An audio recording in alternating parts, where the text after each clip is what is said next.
maybe a little bit, but okay.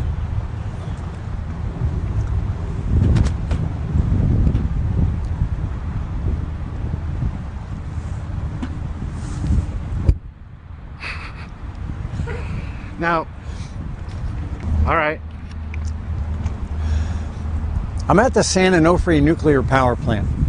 It's right behind me. Those two big domes that you see are San Onofre Units 2 and Unit 3. There was a Unit 1 years ago, but it has long ago been dismantled. Now, what you hear in the background is not thunder, it's cannons. We're in the middle of a Marine base called Camp Pendleton. So, as you look around, it appears that there's nobody near us. In fact, there's 50,000 Marines on this base, and right now they're having target practice. We're going to start again because one of the domes is completely hidden by your head. Ah, so you say two domes and we only see one. If I'm talking about the domes, we can't do that. Yeah. Okay. All right. All set. Okay. Much better. I'm here today at the San Onofre nuclear power plant. Behind me... One more time. That's okay. Usually it's me who asks for the retakes. I'm here today at the San Onofre nuclear power plant. Behind me are two concrete domes. And those domes are San Onofre Unit 2 and San Onofre Unit 3. There used to be a Unit 1, but long ago it was dismantled. Now you'll also hear booms in the background. That's not thunder. San Onofre is built in the middle of a Marine base. This is Camp Pendleton.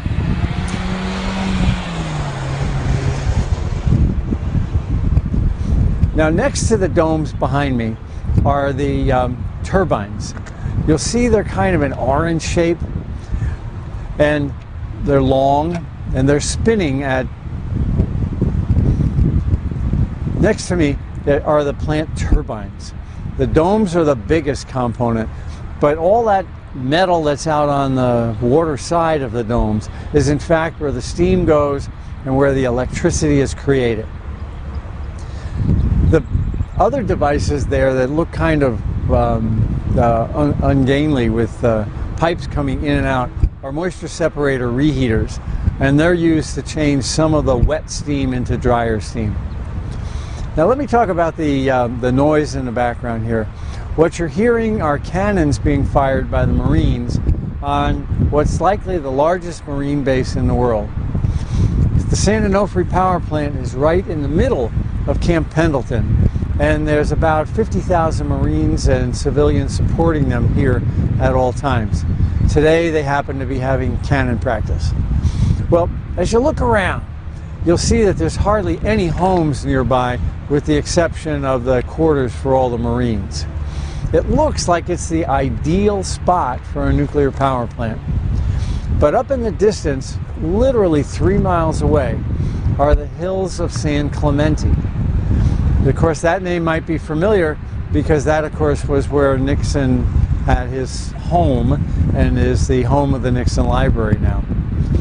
When San Onofre was built, it had 20,000 people living over in San Clemente. Now, 40 years later, there's 60,000 people living in San Clemente. And in Orange County, and in fact within 50 miles of the power plant, in Orange County and within 50 miles of the power plant, there's now 8 million people in what Chairman Yasko would have told people in Fukushima, the evacuation zone. Now the other thing you probably noticed as the camera was panning is a major highway. That highway goes within 1,000 yards of this nuclear power plant and would be shut down in the event of a nuclear accident. The highway is Route 5. The average person in Los Angeles spends literally 15 days of their life every year on that highway. It's a major thoroughfare and literally the lifeblood of Southern California. If there were to be an evacuation, of course, I-5 would have to be shut down as well. And the economic consequences to Southern California are absolutely astounding. Anything else I want to say? No, that should be good. I guess can we pan over to the emergency siren? You know? Yeah, that's a good idea. Yeah, that's a good idea too, okay? Now, the camera is sliding over to show an emergency siren. It's a solar-powered emergency siren, but an emergency siren nonetheless. These are scattered throughout the 10-mile zone around the nuclear power plant, and of course it's a noise you don't want to hear.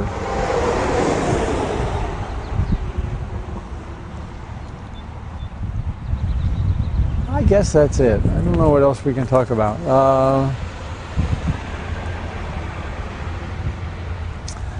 I think we're good.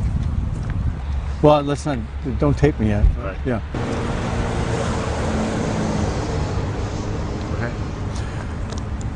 Now about a couple miles out to sea is a new, a couple miles out to sea is an earthquake. A couple miles out to sea is an earthquake. Oh, why can't I gotta get some water here. Let's try one more time. Then you can just send all this to Kevin and he'll take it all out. That's not a problem. Or give me the CD rather. A couple miles out to sea is an earthquake fault. These hills on the inland side are also created by the uplift from earthquakes over the millennia. It should come as a surprise to nobody that Southern California is earthquake central in the United States. This plant was put here before scientists really understood the seriousness of earthquakes and the seriousness of tsunamis. And new evidence indicates that both earthquakes and tsunamis are much worse than the designers of this plant ever accounted for. Cool. And okay. Okay. We're here at the San Onofre nuclear power plant in Southern California between Los Angeles and San Diego. Friends of the Earth are working with local activist groups, politicians throughout Orange County, basically challenging Edison, the operators of the San Onofre nuclear power plant, and the Nuclear Regulatory Commission that this plant has to remain shut.